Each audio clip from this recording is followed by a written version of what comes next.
Hi everyone, welcome back to our channel lucky life style. ఈరోజైతే ఇంకా super recipe.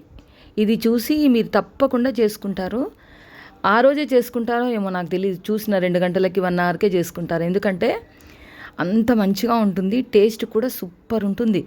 మీరు చూస్తే అయితే వెంటనే చేసేసుకుంటారు నాకు ఐ థింక్. సో దీంట్లో అయితే మనము క్యారెట్, బీట్రూట్, పచ్చిమిర్చి, అల్లం ఎల్లిపాయ అంటే ఎల్లిపాయ ఒక్కటి వేసుకోవచ్చు, లేదంటే మీ ఇష్టం అల్లం కూడా వేసుకోవచ్చు. సో సాల్ట్, జీరా, వాము, సోంపు, కొద్దిగా పెరుగు అంటే పుల్లటి పెరుగు ఉంటే బాగుంటుంది దీనికి.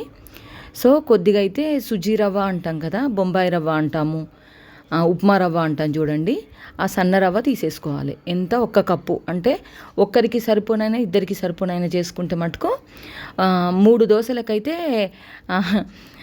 3 దోశలకు 1 కప్పు గోధుమ పిండి, 1 కప్పు ఇది సుజీ రవ్వ. ఓకేనా. కొంచెం పెరుగు, వాటర్ వేసి బాగా కలియబెట్టాలి ఇది పిండిని. సో బాగా కలియబెట్టి దోశకి ఎలా అయితే పోసుకుంటామో ఆ టెక్స్చర్ అయితే ఆ టెక్స్చర్ ఉండాలి. ఓకేనా. సో అలా కలిపేసుకొని మనం మూత పెట్టేసుకోవాలి. మనకి ఇష్టమైతే దాంట్లోనే వాము, జీరా, కొద్దిగా సాల్టు, ఇంకేంటి సోంపు కొంచెం వేసుకుంటే బెటరు. సో నేనైతే మూత పెట్టేశాను అలా చేసేసుకొని. ఓకేనా. కొద్దిగా నానితే బాగా వస్తుంది దోశ, పతలాగా వస్తుంది, లేదంటే కొద్దిగా మందం వస్తుంది. సో ఇప్పుడైతే మనము క్యారెట్, బీట్రూట్ అది తురిమాను నేను. క్యారెట్, బీట్రూట్, పచ్చిమిర్చి, అల్లం ఎల్లిపాయ బాగా తురిమేసి మనకేమవుతుందంటే తురిమితే ఒక్కొక్కసారి ఏమో మిక్సీ చేసేసుకుంటాం కదా, ముద్దలాగా అయిపోతుంది. సో ఇలా తురిమితే పంట కిందికి వస్తుంది, మంచిగా బాగుంటుంది. నేను ఇలాంటివి డిఫరెంట్ చేస్తూ ఉంటాను. అందు గురించి నేను ఒకటేలాగా చేయకుండా వెరైటీ డిఫరెంట్ నాకు ఎలా థాట్స్ వస్తే అలా చేస్తూ ఉంటాను వంటలు. చాలా హెల్దీ కూడా నేను చేసేటివి. ఆయిల్ తక్కువ ఉంటుంది, వెజిటబుల్స్ ఎక్కువ ఉంటాయి. చూస్తున్నారు కదా నా వంటలు.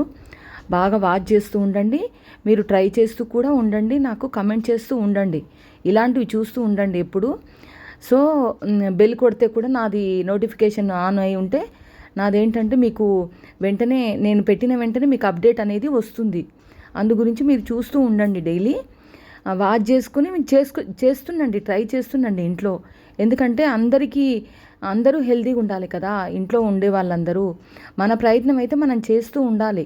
బట్ ఏంటంటే ఇలా చేస్తూ ఉంటే మనకు కాన్ఫిడెన్స్ కూడా పెరుగుతుంది. ఈరోజు అయితే మనం హెల్తీగానే తిన్నాంలే అన్నట్టు మనకు ఆ కాన్ఫిడెంట్ కూడా ఉంటుంది. సో అందు గురించి మీకు చెప్తున్నాను. మీకు ఎలా ఇష్టమైతే అలా చేసుకోవచ్చు. నేను నా ఒపీనియన్ మీకు షేర్ చేసుకుంటున్నా. ఓకే. ఇప్పుడైతే ఈ క్యారెట్, బీట్రూట్ బాగా తురిమేసి ఈ పచ్చిమిర్చి కూడా తురిమాను చూడండి, బాగుంటుంది. కళ్ళు మూసుకొని తురమండి, మళ్ళీ లేదంటే కళ్ళల్లో పడుతుంది. నేనైతే కళ్ళు మూసుకొని తురిమాను. ఓన్లీ 2 పడతాయి. ఎక్కువ కారం తినేవాళ్ళు 3, 4 కూడా వేసుకోవచ్చు. సో కొద్దిగా సాల్ట్, ఎక్కువ సాల్ట్ పడదు, ఎందుకంటే ఇది గోధుమ పిండి రవ్వ కదా, ఎక్కువ సాల్ట్ అనేది పడదు. అందు గురించి కొంచెమే 1/2 టీ స్పూన్ వేసుకోండి చాలు. చూస్తున్నారు కదా క్వాంటిటీ ఎంత ఉందో, అంతే చేసుకోండి. ఒక్కరికైతే 2 దోశలు తినేవాళ్ళు కూడా ఇంత చేసుకుంటే బెటర్.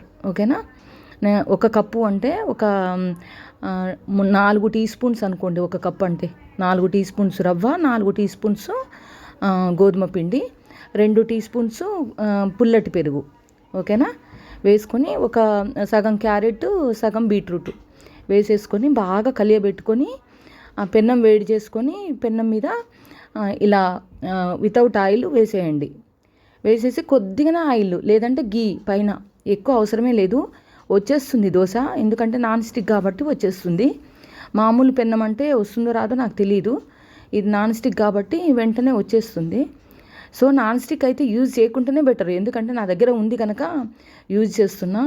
నాదేమో స్పీడ్ అలవాటు బాగా నాకు, అందు గురించి నాన్ స్టిక్ యూజ్ చేస్తా. అది రాకపోతే దాని దగ్గరే ఉండలేను, నాకు ఆ ఓపిక అనేది లేదు. సో మీకేం చెప్తున్నా అంటే నాన్ స్టిక్ అవాయిడ్ చేయడమే బెటరు. మామూలు పెన్నం అయితేనే ఇనుము ఏమంటారు కదా, అది ఐరన్, ఆ ఐరన్ హెల్త్కు కూడా చాలా మంచిది అంటారు. సో నేను కూడా ఐరన్ ఉంది, బట్ నేను యూజ్ చేయట్లేదు, అది యూజ్ చేయాలి బాగా. కొద్దిగా ప్రాసెస్ ఉంటుంది కదా దానికి, స్టార్టింగ్ ఆయిల్ పెట్టడము ఇలాంటివి ఉంటాయి కాబట్టి నాకు ఆ ప్రాసెస్ పెద్ద పేషెన్స్ లేదు నాకు. మీకు చెప్తున్నా కానీ ఉంటుంది పేషెన్స్, బట్ నాకు ఆ మూమెంట్ రాలేదు. సో ఇప్పుడైతే మనము దోశలోకి వెళ్ళిపోదాం. ఇప్పుడు దోశ అయిపోయింది కదా, కొద్దిగా మంచిగా ఏంటి ఫస్ట్ రాకపోతే దోశ పతలాది రాకపోతే కొద్దిగా ఏమంటారు టెక్స్చరు కొద్దిగా చిక్కగా చేసుకోండి. వచ్చిందనుకో దోశ మనం పోస్తుంటే తెలిసిపోతుంది పెనంలో. సో ఇప్పుడు మంచిగా వచ్చింది దోశ. సో నేనేం చేశానంటే కొద్దిగా వాటర్ పోసి పతలా చేశాను. ఒకటేమో కొద్దిగా మందం ఉంది, ఒకటేమో పతలా ఉంది. వీళ్ళకి ఏంటంటే నేనేమో కొద్దిగా మందం చేసుకుంటేనే నాకు ఇష్టము, వీళ్ళకైతేనేమో కొద్దిగా పతలా ఉండాలి. సో పతలాగా చేశాను, ఒక పతలాగా చేశాను, ఒకటి మందం చేశాను, బాగా వచ్చింది. సో క్యారెట్, ఈ బీట్రూటు, కీరా ఇలాంటివి మనకు కొత్తిమీర, పుదీనా ఇలాంటివి ఇది చేస్తూ ఉండాలి. నేను చేస్తున్నప్పుడల్లా డిఫరెంట్ చేస్తూ ఉంటాను. మీరు ఎప్పుడు వాచ్ చేస్తూ ఉండండి. సో మీకు నచ్చితే కమెంట్ రూపంలో నాకు తెలియజేయండి.